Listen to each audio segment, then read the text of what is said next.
அமைதியாக இருப்போம். ஆண்டவர் நம்மளோடு பேச போகிறார். முதல் செஷன்ல நமக்கு ஒரு தியரி, ஹீப்ரூஸ்ல இருந்து ஒரு தியரி. இரண்டாவது செஷன்ல தாவீது பிஃபோர் பாத்ஷிபா, தாவீது ஆஃப்டர் பாத்ஷிபா, ஒரு பிராக்டிக்கல் பரிசுத்த வாழ்வை குறித்து. மூன்றாவது செஷன்ல திரும்பவும் தியரி, லேவியராகவும் 18ஆம் அதிகாரத்திலிருந்து. கடைசியாக ஆண்டவர் ஒரு பிராக்டிக்கல் குட்டி கதை பைபிள் இருந்து சொல்லி பரிசுத்த ஆவியானவர் வல்லமைக்காக நாம் ஜெபம் பண்ணி நாம் இந்த செஷனை கடந்து போகிறோம். கிருபை நிறைந்த நல்ல ஆண்டவரே, இந்த இயேசு நம்மோடு சபை வாலிபர் தம்பி தங்கச்சியோடு இந்த நாள் முழுவதும் உடைய வசனத்தை பேச எனக்கு கொடுத்த கிருபைக்காக ஸ்தோத்திரம். போதகர் சுவாமிதாஸ் அவருடைய அன்புக்காக, அவருடைய என்கரேஜ்மெண்ட்டுக்காக அவரை துதிக்கிறேன். ஆண்டவரே, டிவி கேமரா முன்னாடி தமிழிலே பேசி திக்கி தடுமாறி இந்த தமிழ் ஊழியமே வேண்டாம் என்று சொன்ன என்னை அருமை போதகர் என்னை ஒரு அன்பு தம்பியாய் எண்ணி, அன்பு குட்டி தம்பியாய் எண்ணி இந்த தமிழ் ஊழியத்தில் என்கரேஜ் பண்ணி பயன்படுத்தி வருகிற அந்த அன்பை நினைத்து உம்மை துதிக்கிறேன். இந்த ராத்திரி வேளையிலும் உன்னத பாட்டு என்ற அற்புதமான புத்தகத்துக்கு சென்று அதிலே இருக்கிற உண்மை கதைதான் என்ன என்று புரிந்து கொண்டு அதிலே 3 சிறு பாடங்களை படித்து பரிசுத்த ஆவியானவர் வல்லமைக்காய் ஜெபிக்கும் போது, ஆண்டவரே, இங்க வந்திருக்கிற ஒவ்வொரு வாலிபர்களையும் நீ தொட வேண்டும் என்று ஜெபிக்கிறேன். ஆண்டவரே, இந்த ஒவ்வொருவரும் உமக்காய் மான்கால்களை பெற்றவர்களாய் இங்கிருந்து குதித்து பறந்து தேவை நிறைந்த தேசங்களுக்கெல்லாம் சென்று, இடங்களுக்கெல்லாம் சென்று சுவிசேஷத்தை அறிவிக்கிற வாலிபர்களாக இந்த செய்தி மூலம் அவர்களை ஆயத்தப்படுத்த வேண்டும் என்று நான் கெஞ்சி கேட்டுக்கிறேன். இயேசு நாமத்திலே இந்த ஜெபத்தை கேளும் அன்பு பிதாவே. ஆமென், ஆமென். லயனல் மெஸ்ஸி என்ற ஃபுட்பாலர் 8 முறை பிளேயர் ஆஃப் பிளேயர்ஸ் என்ற பட்டத்தை வென்றிருக்கிறார். பிளேயர் ஆஃப் பிளேயர்ஸ், அது என்ன மொழி தெரியல, ஒருவேளை பிரெஞ்சா இருக்கலாம். பாலன் ஆன் டோர் அப்படின்னு ஏதோ ஆங்கிலத்திலையோ பிரெஞ்சிலையோ ஏதோ ஒரு மொழியில சொல்றாங்க. அவர் சமீப காலத்தில் 2023 ஸ்டார்டிங்ல 8வது முறை அந்த அவார்டை பெற்றார். அவருடைய கண்ட்ரி அர்ஜென்டினாவுக்கு உலக கோப்பையை வெல்ல அவர் உதவி செய்தார். அவர் பிளேயர் ஆஃப் பிளேயர் என்றால் பைபிள்ல ஒரு கவிதை இருக்கிறது. அந்த கவிதைக்கு பேரு கவிதைக்கு எல்லாம் கவிதை, இங்கிலீஷ்ல அதான் மீனிங். உன்னத பாட்டு அப்படின்னா பாட்டுக்கு எல்லாம் பாட்டு, பாட்டுனா அது இதுதான், பாட்டுனா அது இதுதான். நிறைய பேர் பாட்டு எழுதுறாங்க. நானும் என்னுடைய மனைவிக்கு கவிதை எல்லாம் எழுதுவேன். இன்ஃபேக்ட் நான் ஒவ்வொரு தடவையும் ஃப்ளைட்ல ஏறி போக முன்னாடி ஒருவேளை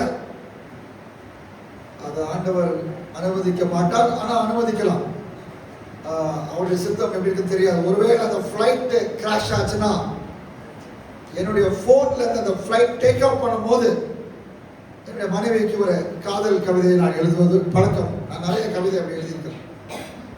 ஆனா அந்த கவிதை டியூக் ஜெயராஜ் இந்த கவிதை எல்லாம் ஆவியானவராய் எழுதப்பட ஏவப்படவில்லை. ஆனால் ஒரே ஒரு காதல் கவிதை ஆவியானவரால் ஏவப்பட்டது. ஏன்னா 2 தீமோத்தேயு 3:16 சொல்கிறது, வேதவாக்கு அனைத்தும் தேவனுடைய ஆவியினாலே அருளப்படுகிறது, ஏவப்படுகிறது. அதுல உன்னத பாட்டு இருக்குதா இல்லையா? கட்டாயம் இருக்கிறது. இது சாலமோன் ராஜா எழுதின உன்னத பாட்டு.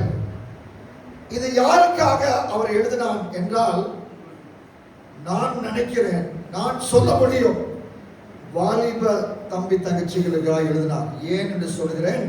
உன்னத பாட்டு 1:5, எருசலேமின் குமார்த்திகளே, அதாவது எருசலேமுடைய யூத் கேர்ள்ஸ் அப்படின்னு சொல்றாரு. யாருக்கு இது? Youth girls are youth boys கூட சொல்லலாம்.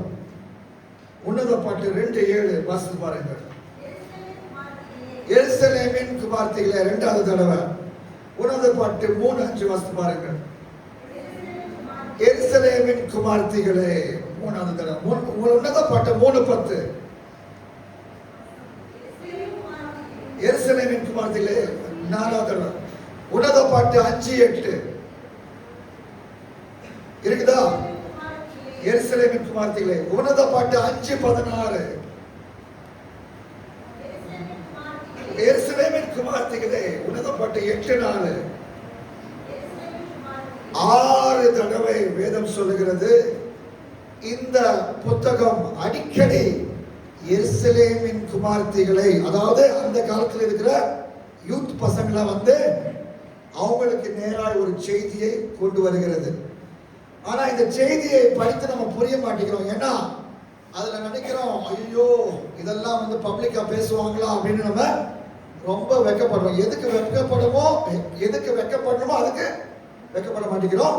எதுக்கு வெட்கப்படக்கூடாதோ ஆனா அதுக்கு நம்ம ரொம்பவே வெட்கப்படுகிறோம். இந்த புத்தகம் உங்களுக்கானது, யூத்துக்கானது. புதிய ஏற்பாட்டிலே அப்போஸ்தலர் பவுல் தீமோத்தேயையும் தீத்துவையும் தன்னுடைய பிள்ளைகள் என்று எண்ணினார். அப்படியே அவர்களை பற்றி அவர் எழுதுகிறார். பிலிப்பியர் 2:22, 1 கொரிந்தியர் 4:17, 1 தீமோத்தேயு 1:18, 2 தீமோத்தேயு 1:2, 3, 4 இந்த வசனங்களிலே பவுல் தீமோத்தேயு தீத்துவை தன்னுடைய பிள்ளைகளாக எண்ணுகிறார். அதே போல இந்த கதையிலே அந்த ஆக்கியோன் சாலமோன் எருசலேமுடைய யூத் பசங்களுக்கு ஒரு செய்தியை சொல்ல விரும்புகிறார். அது சாங் ஆஃப் சாலமன், அதாவது உன்னத பாட்டு யோனா புத்தகத்தை போலது. உன்னத பாட்டுக்கும் யோனா புத்தகத்துக்கும் ஒரு உறவு இருக்குது. என்ன உறவுனா, யோனா புத்தகம் யோனா தான் எழுதுனா, ஆனா யோனா தன்னுடைய முரட்டாட்டத்தை பத்தியும், யோனா தன்னுடைய காஸ்ட் ஃபீலிங்கை பத்தியும், யோனா தன்னுடைய ஃபெயிலியரை பத்தியும் மனம் திரும்பி எழுதுகிறான். அதே போல சாலமோன் ராஜா பற்பல பாவங்களை செய்து, குறிப்பாக 1000 பெண்களை திருமணம் செய்து, ஆவியானவரால் உணர்த்தப்பட்டு அவன் செய்த வில்லன் வேலையை வெளிப்படையாய் இந்த புத்தகத்திலே ஒத்துக்கொண்டு அவருடைய மனம் திரும்புதலை அவர் காட்டுகிறார். ஓப்பனா ஒத்துக்கிறார். ஏன்னா ஆவியானவர் சொல்றாரு, அதை ஒத்துக்கிட்டு ஒரு கவிதையை எழுது அப்படின்னு சொல்றாரு. எஸ் சார் அப்படின்னு சொல்றான். எப்படி யோனா எஸ் சார் சொல்லி அவன் எப்படி ஆன்டி மிஷனரியா இல்ல, மிஷனரிக்கு ஆப்போசிட்டா இருந்தானே, அதை பத்தி அவன் எழுதினானே மனம் திரும்பி. அதே போல அவனுடைய லீலைகள், 1000 பெண்களை மணந்த லீலைகளுக்கெல்லாம் மனம் திரும்பினேன் என்று ஒரு தம்பதியர் வாழ்க்கையிலே வில்லன் வேலையை பார்த்த அந்த பாவத்தை ஒத்துக்கொண்டு மனம் திரும்பி எழுதினான் என்று நான் நம்புகிறேன். வேற ஒப்பீனியன்ஸும் இருக்கலாம், பரவாயில்ல. உங்களுக்கு உங்க ஒப்பீனியன், எனக்கு எங்க ஒப்பீனியன். இதனால நம்ம வேற வித்தியாசத்தினால நம்ம நரகத்துக்கு போக மாட்டோம். இது அவ்வளவு முக்கியமான விஷயம் அல்ல. சோ உன்னத பாட்டுடைய என்ன, உன்னத பாட்டின் கதைதான் என்ன. அந்த உன்னத பாட்டுல வந்து 3 கேரக்டர் இருக்காங்க. எத்தனை கேரக்டர் இருக்காங்க? ஒரு கேரக்டர் பத்தி எல்லாருக்கும் அக்ரிமெண்ட் இருக்குது. எந்த விதமான சந்தேகமே இல்லை, எந்த விதமான டவுட்டே இல்லை. நடிகர் விஜய் சொன்னாரே, இந்த எலெக்ஷன் வந்து டிஎம்கே வர்சஸ் டிவிகே அப்படின்னு வீர பேச்செல்லாம் பேசுறாருல, அவருக்கு டவுட்டே இல்லை. இந்த எலெக்ஷன் வந்து யாருக்கு? DMK versus TVK. அவர் உள்ள டவுட் இருந்தாலும் டவுட் இல்லாத மாதிரி கூட ஒரு வேளை பேசலாம், தெரியாது. ஆனா இதுல வந்து டவுட்டே இல்லை. ஒரு கேரக்டர் பேர்ல டவுட்டே கிடையாது. அந்த யாரு? சூலமைட் ஸ்திரீ. அவளை குறித்த வேதம் வந்து எங்கே சொல்கிறது என்றால், உன்னத பாட்டு 6:13 வாசிங்க. உன்னத பாட்டு. சூலமத்தியே, திரும்பி வா திரும்பி வா சூலமைட் அப்படின்னு இங்கிலீஷ்ல. ரிட்டர்ன் ரிட்டர்ன் ஓ சூலமைட். சோ ஒரு கேரக்டர் வந்து சூலமைட். ரெண்டாவது கேரக்டர் பத்தியும் அவ்வளவு பெரிய டிபேட் கிடையாது. அது யாரு? சாலமோன் ராஜா. அந்த மூணாவது கேரக்டர் வந்து பெயர் சொல்லப்படாத ஒரு இளையன். யாரு? பெயர் சொல்லப்படாத இளையன், ஷெப்பர்ட் பாய். அவனை பத்தி யார் பேசுறான்னா, the Shulamite பெண் பேசுகிறார். Shulamite பெண் பேசுகிறார். நான் என்ன சொல்லுவேன் என்றால், இந்த புத்தகம் ஆரம்பிக்கும் போதே அந்த ஷெப்பர்ட் பாய்க்கும் அந்த இளையனுக்கும் சுலமைட் பெண்ணுக்கும் திருமணம் ஏற்கனவே முடிந்து விட்டது. ஏன் அப்படி சொல்லுகிறேன்? உன்னத பாட்டு 1:2 வாசிங்க. அவள் வாயின் முத்தங்கள் அப்படின்னா செக்ஷுவல் கிஸ். செக்ஷுவல் கிஸ் யார் வாங்குறாங்க? சுலமைட். அப்படின்னா அவங்களுக்கு ஏற்கனவே திருமணம் ஆகிவிட்டது. பைபிளுடைய மற்ற வசனங்கள்லாம் நம்ம எடுத்துட்டோம்னா திருமணத்துக்குள்ளதான் வந்து வாயின் முத்தெல்லாம் வருகிறது என்று நம்ம புரியலாம். நீதிமொழிகள் 7ஆம் அதிகாரம் ஒரு குறிப்பிட்ட ரெஃபரன்ஸ். ஆனால் யார் அவருக்கு முத்தம் கொடுக்கிறார்?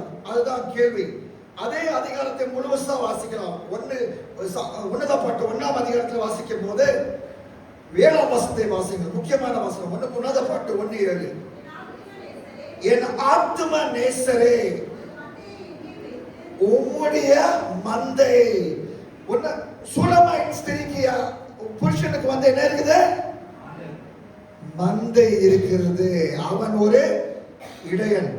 அப்புறம் வாசிங்க, தொடர்ந்து வாசிங்க. அதை மத்தியானத்திலே எங்கே மடக்குகிறீர் எனக்கு சொல்லும்.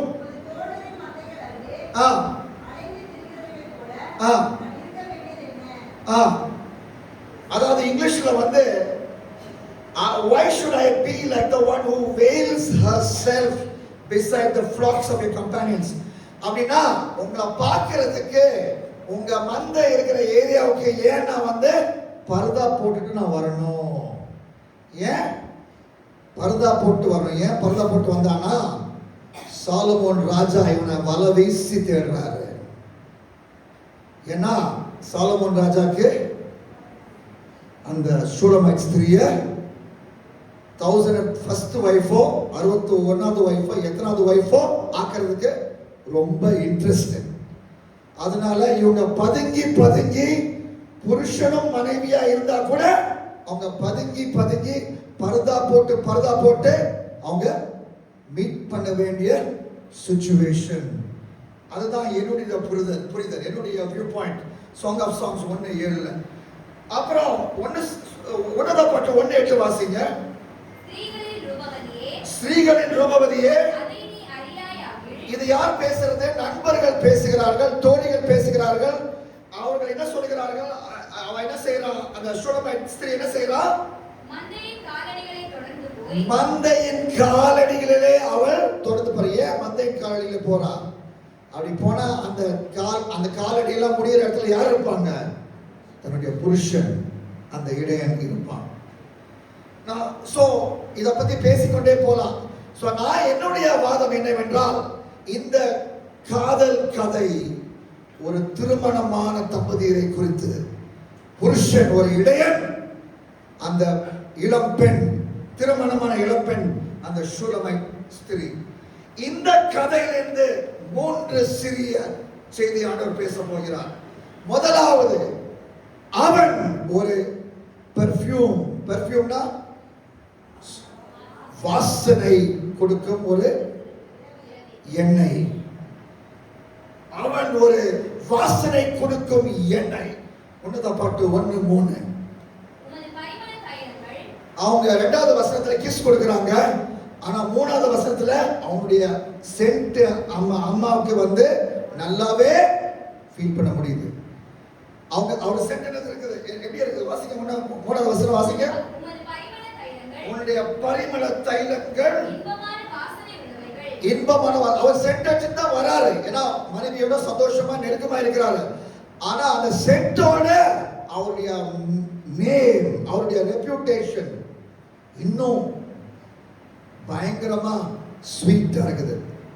சென்ட் அடிச்சுக்கலாம், ஆனா சென்ட்டோட அவருடைய கேரக்டர் ஆகிய பரிமள தைலம், கேரக்டர் ஆகிய பெர்ஃபியூம், பரிசுத்தம் என்ற கேரக்டரான பெர்ஃபியூம். ஏன் பரிசுத்தர் என்று சொன்னா, அவங்க திருமணத்துக்கு முன்பாக அவங்க உடல் உறவு வைக்கவில்லை. உன்னத பாட்டு 4:12 வாசிங்க. உன்னத பாட்டு 4:12. என் மணவாளியே, அடைக்கப்பட்ட தோட்டம். அப்படின்னா திருமணத்துக்கு முன்பாக நீ வந்து அடைக்கப்பட்ட தோட்டம், அந்த பவுண்டரிக்கு நான் கிராஸ் பண்ணல, நீ அடைக்கப்பட்ட தோட்டம். அது மட்டும் இல்ல, மறைவு கட்டப்பட்ட நீரூற்று, முத்தரிக்கப்பட்ட கிணறு, க்ளோஸ் பண்ண கிணறு. நான் அந்த கிணறை ஓபன் பண்ணிட்டு குதிச்சு நம்ம வந்து கல்யாணத்துக்கு பிறகு நடக்க வேண்டியதை கல்யாணத்துக்கு முன்னாடி நம்ம பண்ணல அப்படின்னு சாட்சி கொடுக்கிறார். பரிசுத்த வாழ்க்கை வாழ்ந்தார்கள் அவர்கள். முத்தரிக்கப்பட்ட கிணறு, மறைவிக்கப்பட்ட ஊற்று அப்படின்னு அவங்களுடைய பரிசுத்த வாழ்க்கையை குறித்து அவர் சாட்சி சொல்கிறார். இந்த கேம்ப் முடிஞ்சு நம்ம திரும்ப நம்ம காலேஜுக்கு போகும்போது, நம்ம ஏரியாவுக்கு போகும்போது நம்மளும் அந்த பெர்ஃபியூம், நம்ம வாழ்க்கையில அந்த பெர்ஃபியூம் இருக்கணும். 2 கொரிந்தியர் 2:15. என்ன பெர்ஃபியூம்? அந்த பெர்ஃபியூம் உடைய பேர் என்னது? 2 கொரிந்தியர் 2:15.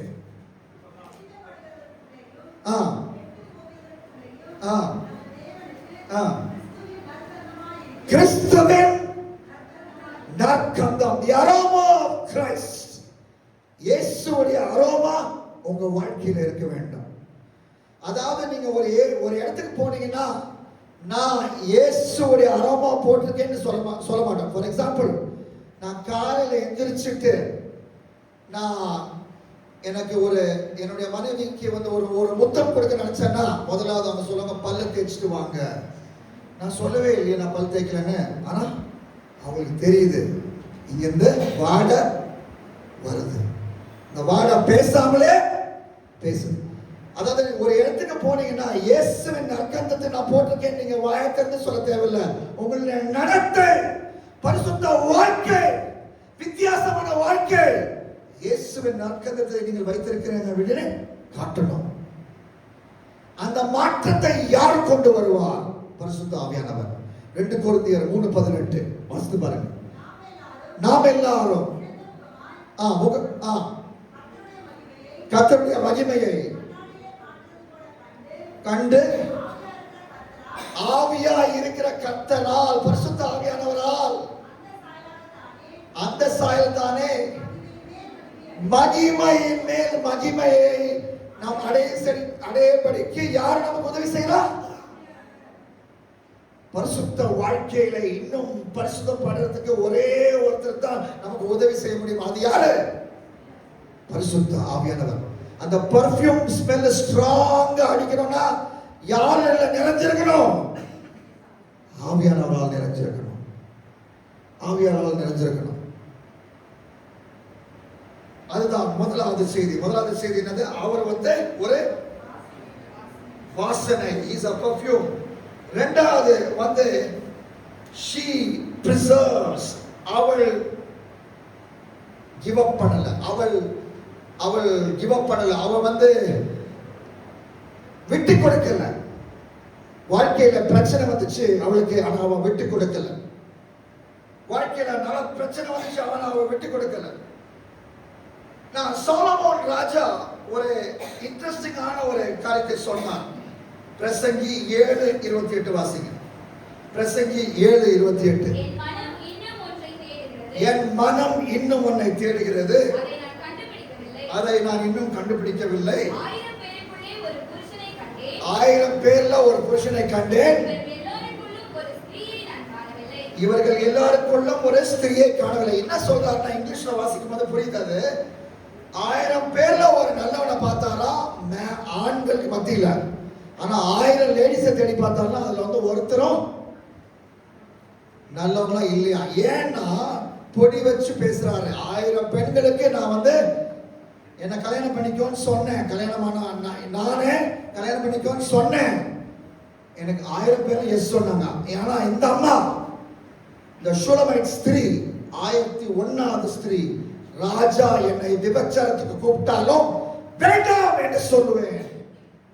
ராஜா என்னை விபச்சாரத்துக்கு கூப்பிட்டாலும் திருமணம் செய்ய கூப்பிட்டாலும், ராஜாவுக்கு ஏற்கனவே திருமணமானால் வேண்டாம் என்று சொல்லுவேன் என்ற ஒரு வித்தியாசமான பெண்மணி.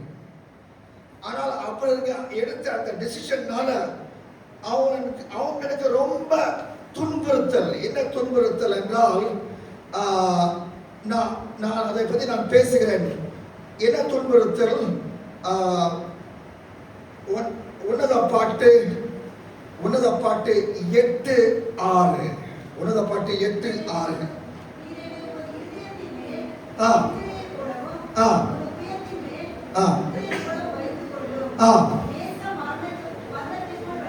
என்னுடைய நேசம், என்னுடைய புருஷனுக்கு என் புருஷன் மேல் வைத்திருக்கிற நேசம் மரணத்தை போது. அப்படின்னா மரண பரியந்தம் என்னதான் வில்லன் வேலை சாலமன் செய்தாலும் நான் என் புருஷனுக்கு உண்மையாய் மரணம் வரை இருப்பேன் என்று அந்த விடாப்பிடியாய் அந்த பர்சவியர் பண்ணுகிறாள். அவள் பர்சவியர் பண்ணுகிறாள். அந்த சாலமோன் ராஜா என்ன பண்ணுகிறான் என்று பார்ப்போம்.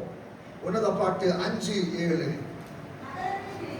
நகரத்தில் திரிகிற காவலாளர் என்னை கண்டு என்னை அடித்து. காவலாளருக்கு யாருமா பாஸ்? பிரதமருக்கு தெரியாம, பிரசிடென்ட் தெரியாம ஏதாவது நடக்குமா நாட்டுல? காவலாளர் யார் அடிக்கிறாங்க? ஷூலமைட் பெண் அடிக்கிறாங்க. ஏன்? ராஜா வழிக்கு வரமாட்டேங்கிறார், பிடிவாதமா இருக்கிறார். ராஜா அழைக்கிறாரு, உறவுக்கு அழைக்கிறாரு. வேண்டாம், எனக்கு ஏற்கனவே திருமணம் ஆயிருக்கு, என்னுடைய நேசன் வந்து அந்த இடையன்,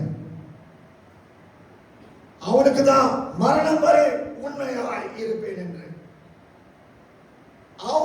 அவரை மட்டும் அவருக்கு பிரச்சனை கொடுக்கல, அந்த சகோதரரும் பிரச்சனை கொடுத்தார்கள். அந்த சகோதரர்கள் அவளை சாலமோனுக்கு விற்க பார்த்தார்கள். சாலமோன் ராஜாவுக்கு அவர்கள் விற்க பார்த்தார்கள். உன்னத பாட்டு 8ஆம் அதிகாரத்தில் வருகிறது. உன்னத பாட்டு 8:12.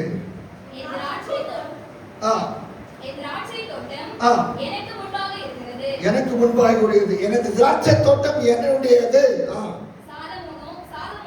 சாலமோனே, உமக்கு அந்த 1000ம் அந்த கனியை காக்கிறவருக்கு 200 சேரும். அதாவது அவங்க லேண்ட் எல்லாம் அந்த ராஜா வந்து வாங்கி கொண்டு அந்த லேண்டுக்கு லீஸ் அவங்க கட்ட வேண்டிய பணம் வந்து 1000 ரூபாய் அப்படின்னு சிம்பிளா நம்ம வச்சுக்கலாம். அந்த 1000 ரூபாவை வந்து சாலமோனுக்கு அவன் கொடுக்கணும். 200 ரூபாய் அந்த அந்த அந்த ஃபீல்ட்ல வேலை செய்யற வேலையாட்களுக்கு அவன் கொடுக்கணும். மாசம் மாசம் எப்பெல்லாம் பேமெண்ட் கட்டணுமோ 1200 ரூபாய் அவன் கொடுக்கணும். அந்த சகோதரர்கள் என்ன நினைச்சாங்கன்னா, எதுக்கு இந்த 1000 ரூபாய் சாலமோனுக்கு எதுக்கு இந்த 200 ரூபாய் அடியாள் வேலை ஆட்களுக்கு சம்பளம்?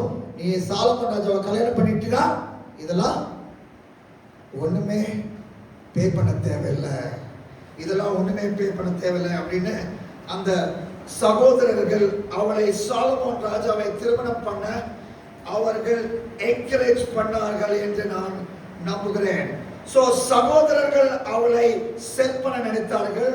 சாலமோன் ராஜா அவளை செப்பரேட் பண்ண நினைத்தான். அந்த வாட்ச்மேன் அவளை ஸ்லேவ் பண்ண, அதாவது அடித்தார்கள். வாட்ச்மேன் அவளை அடித்தார்கள். அவர்கள் அவளுடைய நண்பிகள் ஃப்ரெண்ட்ஸ் அவளை நக்கல் பண்ணினார்கள். அவளை நக்கல் பண்ணினார்கள். உன்னத பாட்டு 8:8 பாருங்கள். உன்னத பாட்டு 8:8. நமக்கு ஒரு சிறிய சகோதரி உண்டு, அவளுக்கு ஸ்தனங்கள் இல்லை என்று அவளுடைய உறுப்புகளை குறித்து நண்பர்கள் கேலி செய்கிறார்கள். ஃப்ரெண்ட்ஸ் கேலி செய்யறாங்க. சாலமோன் ராஜா அவளை புருஷனிலிருந்து பிரிக்க பார்க்கிறாரு. அவருடைய வாட்ச்மேன் அவளை அடிக்கிறாங்க. அந்த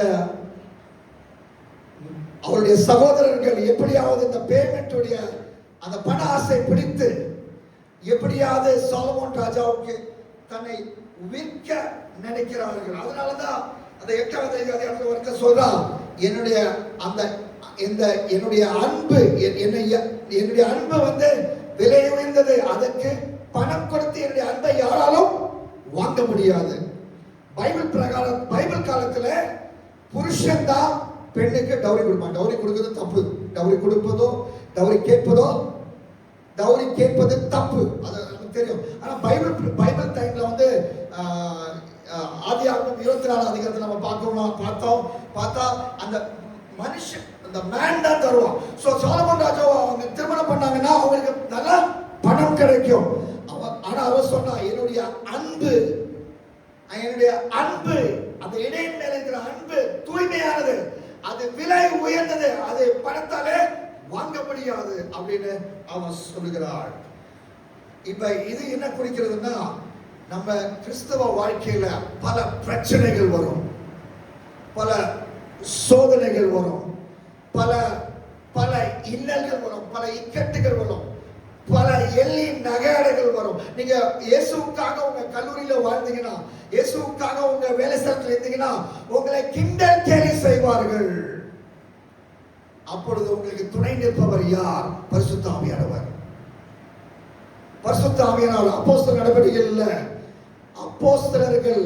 அப்போஸ்தலர் 5:42 வாசிங்க. அப்போஸ்தலர் 5:42 வாசிங்க. பரிசுத்த ஆவியானவர் நிறைந்ததுனால அவங்க என்ன பண்ணாங்க? தினந்தோறும்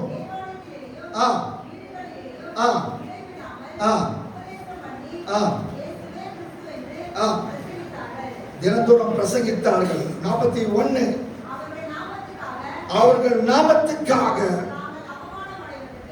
அவர்கள் அவமானம் அடைவதற்கு பாத்திரராய் எண்ணப்பட்டபடியினாலே சந்தோஷமாய் ஆவியானவர் அவங்களுக்கு 2வது அதிகாரத்துல ஆவியானவர் இறங்கினாரு. அவங்க அடி, உத, மிதி, பிரிசன் எல்லாமே ஆண்டவருக்காக சகிக்கிறாங்க. ஏன்? ஆவியானவர் பலன் தருகிறார். கடைசியாக அவன் ஒரு பெர்ஃப்யூம். அவள் பர்சிவியர் பண்ணா. அவள் கிவ் அப் பண்ணல. அவளுக்கு அநேக எனிமீஸ் இருந்தாலும் அவள் கிவ் அப் பண்ணல. கடைசியாக இரண்டு பேருமே அவர்கள் என்ன பண்ணுகிறார்கள்? அவர்கள் ஓடுகிறார்கள். எங்கே ஓடுகிறார்கள்? கடைசி வசனம், உன்னத பாட்டு கடைசி வசனம். என் நேசரே தீவிரியும்.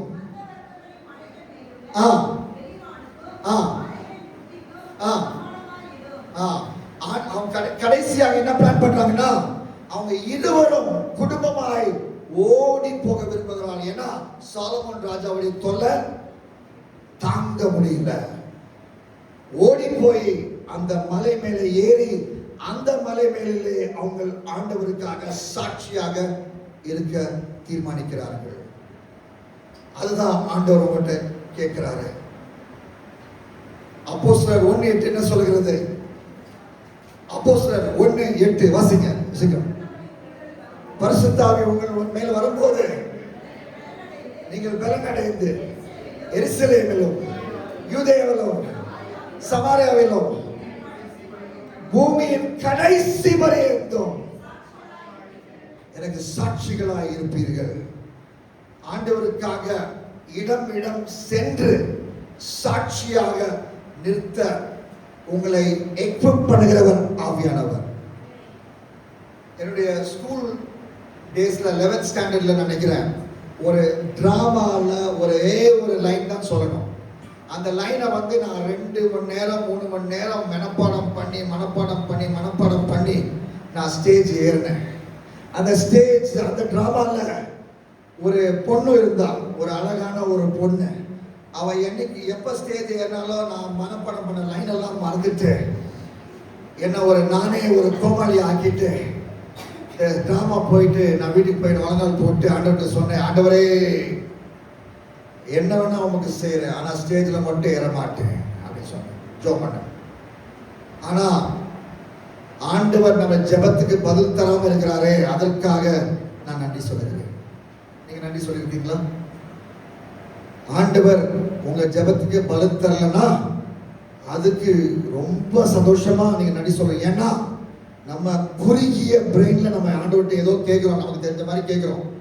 ஆனா அவர் சர்வ ஞானி. அந்த பாட்டு மட்டும் பாட்டா பார்த்தாது, உண்மையாவே வாழ்க்கையில அபியாசிக்கணும். சர்வ ஞானின்னு பாட்டு மட்டும் பாட்டா பத்தாது, உண்மையாவே அவர் சர்வஞானி.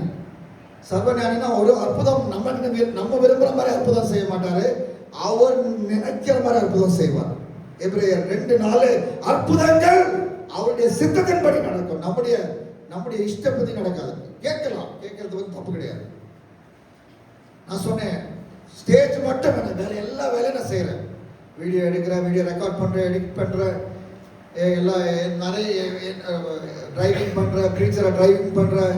ஏற்காடுல ஏலகிரியில போய் ப்ரீச் பண்ணணுமா, நான் ப்ரீச்சரை ரிசீவ் பண்ணிட்டு நான் மலை மேல ஏற்றிட்டு போறேன். எல்லா ஊழியம் செய்யறேன், எல்லாமே ஊழியம் தானே ஆண்டவரே, எல்லாருக்கும் ஒரே ரிவார்ட் தானே அப்படின்னு ரொம்ப தியாலஜிக்கலா யோசித்தேன். ஆனா ஆண்டவர் எனக்கு ஆவியானவருடைய வல்லமையை தந்து, இது 11th ஸ்டாண்டர்ட்ல நடக்குது, 12th ஸ்டாண்டர்ட்ல அதே ஸ்டேஜ்ல ஆகஸ்ட் 9 1991 அந்த ஸ்டேஜ்ல நின்று ஒரு 20 நிமிஷம், இன்னைக்கு நிறைய நோட்ஸ் என் கையில இருக்குது, நோட்ஸே இல்லாம யார் நரகத்துக்கு போவார் என்ற செய்தியை 3 பாயிண்ட் வச்சு நான் பேசுறேன். கடைசி ரோல இருக்கிற ஒரு பொண், ஒரு பெண் மயக்கம் போட்டு விடுது. ஷாக் இல்லை. முதல் பிரசங்கம் பேப்டிசம் எனக்கு ரொம்ப அன்யூஷுவலா இருந்துச்சு. முதல் பிரசங்க ஞானஸ்தானம் வந்து எனக்கு ஒரு வித்தியாசமா இருந்துச்சு.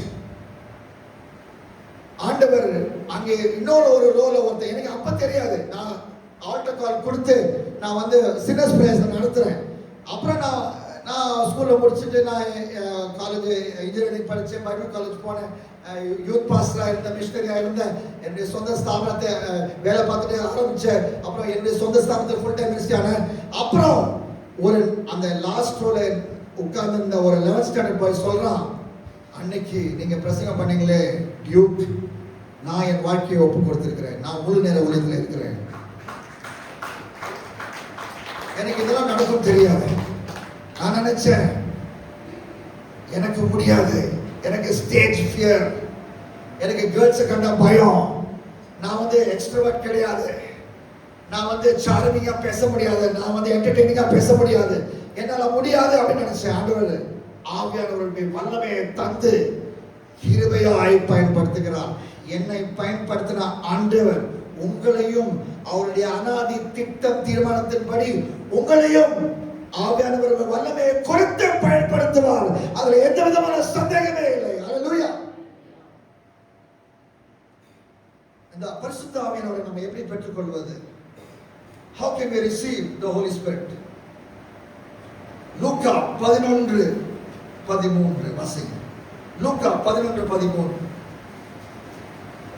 லூக்கா 11:13. பொல்லாதவராகிய நீங்கள் உங்கள் பிள்ளைகளுக்கு நல்ல ஈவுகளை கொடுத்து அறிந்திருக்க கேட்கும் போது பரமபிதாவானவர் தம்மிடத்தில் வேண்டிக் கொள்வர்களுக்கு பரிசுத்த ஆவியை கொடுப்பது அதிக நிச்சயம் அல்லவா? வாயை திறந்து தகப்பனாகிய ஆண்டவர்கிட்ட நம்ம கேட்கணும். ஆண்டவரே, பரிசுத்த ஆவியானவரே என் மேல ஊற்றும் அப்படின்னு கேட்கணும். எப்படி இயேசு கிட்ட சொல்லி, இயேசுவே என் இதயத்தில் வாழும் என்று சொன்னது போல, அதே போல தேவனாகிய பரிசுத்த ஆவியானவர், கடவுள் ஆகிய பரிசுத்த ஆவியானவர், பிதாவாகியவர் கடவுள், குமாரனாகிய இயேசு கிறிஸ்து கடவுள், பரிசுத்த ஆவியானவர் கடவுள். அவர்கிட்ட நம்ம ஜெபம் பண்ணி, ஆண்டவரே பரிசுத்த ஆவியானவர் என்னோட என் உள்ளே வாரும் என்று விசுவாசத்தோட நாம கேட்கணும். எப்படி கேட்கணும்? ஏசாயா 44:3. ஏசாயா 44:3 வாசிங்க. தாகம் உள்ளவர் மேல் தண்ணீரையும், தாகம் உள்ளவர் மேல தண்ணியை ஊற்றுவார். தாகம் உள்ளவர்கள் தண்ணீருக்கு ஆண்டவர் யோவான் 7:37, 37, 38, 39 வாசிக்கும் போது பரிசுத்த ஆவியானவர் ஒரு ஜீவ தண்ணீர். அந்த ஜீவ தண்ணீரான பரிசுத்த ஆவியானவர் யார் மேல வருவா? தாகம் உள்ளவர்கள். தாகம் உள்ளவர்களாய் அந்த பரிசுத்த ஆவியானவர் வல்லமை கேட்கணும். உலக கோப்பை ஃபைனல் 98 பிரான்ஸுக்கும் பிரேசிலுக்கும். பிரான்ஸ் பிளேயர் ஜினேடின் ஜிடான் ஏறத்தாழ என்ன மாதிரி இருப்பாரு, முடி சொட்டை. அந்த ஃபைனல்ல அவருக்கு ஒரு ஆசை, எப்படியாவது ஒரு கோல் அடிக்கணும் அப்படின்னு. அந்த ஒரு கோல் அடிக்கிறதுக்கு மேல அவ்வளவு ஹங்கர், அவ்வளவு தாகம். அந்த ஃபைனல்ல ஒரு கோல் அடிக்கல, 2 கோல் அடிச்சாரு. அவர் சொன்னாரு, I was so hungry to score 1 goal in the World Cup final. I made it 2. உலக கோப்பை ஃபைனல், உலகத்திலே டிவில ரிலே பண்ற ஈவென்ட்ல அதிகமாய் பார்க்கிற ஈவென்ட் உலக கோப்பை ஃபுட்பால் ஃபைனல். கிரிக்கெட் இல்ல, வேற எந்த நிகழ்ச்சியும் இதுதான் அதிகமான மக்கள் பார்க்கிற ஈவென்ட். ஃபுட்பால் ஃபைனல், உலக கோப்பை 98. நான் பைபிள் காலேஜ் போன முதல் இயர் நான் லைவா அதை பார்த்த மேட்ச். ஒரு கோல் அடிக்கிறதுக்கு அவ்வளவு தாகம். ஒரு கோல் அல்ல, 2 கோல் அடிச்சு அப்படின்னு சொன்னாங்க. பரிசுத்த ஆவியானவர் என் மேல வரணும், அவர் என்னை நிறைக்கணும், அவர் என்னை பயன்படுத்தணும், அவருடைய சித்தத்தின் படி பயன்படுத்தணும். என்னுடைய கேரக்டர் அவர் டெவலப் பண்ணணும். இயேசுவை போல 2 கொரிந்தியர் 3:18 சொல்லுது, இயேசுவை போல தினந்தோறும் என்னை மாற்றணும், என்னை மறுரூபப்படுத்தணும். அப்புறம் அப்போஸ்தலர் 1:8 சொல்றது போல என்னை தைரியமாய் என்னை வழிநடத்தணும். ரோமர் 8:13 வாசிங்க. ரோமர் 8:13 இன்னொரு ஒரு ஆசீர்வாதம், பரிசுத்த ஆவியானவர் மூலமா ஆசீர்வாதம். ரோமர் 8:13 ரோமர் 8:13 மாம்சத்தின்படி பிழைத்தால் சாவீர்கள். பாஸ்டர் அழகா என்று எக்ஸ்பிளைன் பண்ணார் பாஸ்டர் சாமிதாஸ். பைபிள்ல சாவீர்கள் என்ன ஒரே மீனிங் தான். எங்க? நரகத்துக்கு போறது. ஏன்னா வெளிப்படுத்தல் 21:8 சொல்கிறது 2ஆம் மரணம். முதல் மரணம் நத்திங், அது எல்லாருக்கும் வரும். ஆனா 2ஆம் மரணம் என்னது? இயேசுவை எல்லாம் மரித்தா பாவத்திலே இருந்து சிற்றின்ப வாழ்க்கைக்கு நம்முடைய வாழ்க்கையை விற்று போட்டு மரித்தால் அக்கினியும் கந்தவுமான 2ஆம் மரணம். சோ ரோமர் 8:13 என்ன சொல்லுது? மாம்சத்தின்படி வாழ்ந்தால் சாவீர்கள், நரகத்துக்கு போவீர்கள். ஆவியினாலே சரீரத்தின் செய்கைகளை அழித்தால் பிழைப்பீர்கள். பரிசுத்த ஆவி பெறுறது ஒரு முக்கியமான காரியம். பரிசுத்த ஆவி இல்லாம நான் வாழ்ந்துருவேன், என்னுடைய சொந்த ஸ்டெத்துல வாழ்வு, என்னுடைய கிறிஸ்தவ ஜீவித வாழ்வு அப்படின்னு நினைச்சீங்கன்னா முடியவே முடியாது. அது ஆபத்துல முடியும். அந்த பரிசுத்த ஆவியின் அந்த தாகத்தோடு நம்ம கேட்கும் போது ஆண்டவர் நம்ம நினைப்பார். கண்களை மூடி நாம் ஜெபம் பண்ணுவோமா? எல்லாரும் எழுந்து கொள்ளுங்கள். எல்லா டிஸ்ட்ராக்ஷன்ஸையும் எடுத்துக்கொள்ளுங்க. எல்லா டிஸ்ட்ராக்ஷன்ஸையும் ரிமூவ் பண்ணிட்டு கண்களை மூடி ஆண்டவரை துதிக்க ஆரம்பிங்க. துதித்து ஆரம்பிக்கும் போது தைரியமாய் வாயை திறந்து கேளுங்க. இப்படிப்பட்ட ஒரு கேம்ப்ல நான் ஆண்டவர்கிட்ட கேட்டு, ஆண்டவரே பரிசுத்த ஆவியானவரை நிறையும் என்று. ஆண்டவர் எனக்கு பரிசுத்த ஆவியானவர் வல்லமையை கொடுத்தார், பரிசுத்த ஆவியானவர் நிறைவை கொடுத்தார். நீங்க கேளுங்க, ஆண்டவர் தருவார். அப்போஸ்தலர் 2:4 சொல்கிறது, they all spoke in new languages as the Holy Spirit gave them enablement. பரிசுத்த ஆவியானவர் வல்லமை கொடுத்தார். அந்த வல்லமையினாலே, பரிசுத்த ஆவியானவர் வல்லமையினாலே அவர்கள் புதிய பாஷைகளை பேசினார்கள். பரிசுத்த ஆவியானவர் உங்கள் மேல் வருவார், உங்களுக்கு வல்லமையை தருவார். உங்களை ஃபோர்ஸ் பண்ண மாட்டாரு, ஆனா வல்லமையை தருவார், ஒரு உந்துதலை தருவார், அவர் நிறைப்பார். நீங்கள் வாயை திறந்து அவர் கொடுக்கிற புதிய பாஷைகளை நீங்கள் பேசலாம். நீங்கள் கண்களை மூடி, ஆண்டவரே என்னை நிறையும், பரிசுத்த ஆவியில் நிறையும் என்று நீங்கள் ஜெபம் பண்ணலாம். Lord, I thank you. ஆண்டவரே, இந்த அருமையான வாலிய தம்பி தங்கைகளை பரிசுத்த ஆவியால் நிறைக்க வேண்டும் ஜெபிக்கிறேன். நீங்க ஜெபம் பண்ணுங்க, நான் உங்களுக்காக ஜெபிக்கிறேன். போதகர் அப்புறம் சபை தலைவர்கள் வந்து வாலிபர் மேலே கையை வைத்து ஜெபம் பண்ணும்படி நான் ரிக்வெஸ்ட் பண்ணுகிறேன். நம்ம அனைவரும் ஜெபிப்போம். ஹல்லேலூயா.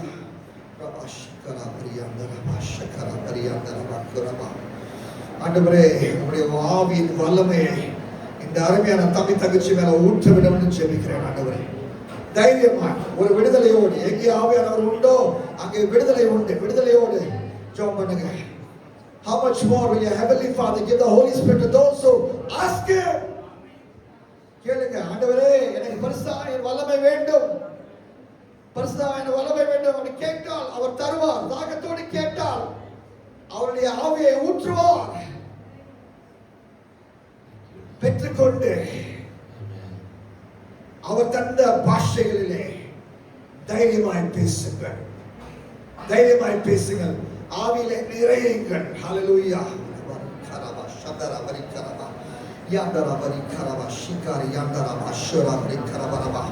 ஆண்டவரே, இந்த தாகத்தோடு இருக்கிற வாலிப தம்பி தங்கைகளின் வாழ்க்கையிலே உம்முடைய ஆவியானவரை ஊற்ற வேண்டும் என்று நான் ஜெபிக்கிறேன். ஆண்டவரே, பாவத்து மேல வெற்றியை உம்முடைய ஆவியின் மூலமாய் நீ தர வேண்டும் என்று ஜெபிக்கிறேன். பாவத்துக்கு இல்லை என்று சொல்லுகிற சக்தியை ஆவியானவர் வல்லமை மூலம் இப்பொழுதே அவர்கள் மேலே ஆவியை ஊற்றி தர வேண்டும் என்று ஜெபிக்கிறேன். ஆண்டவரே,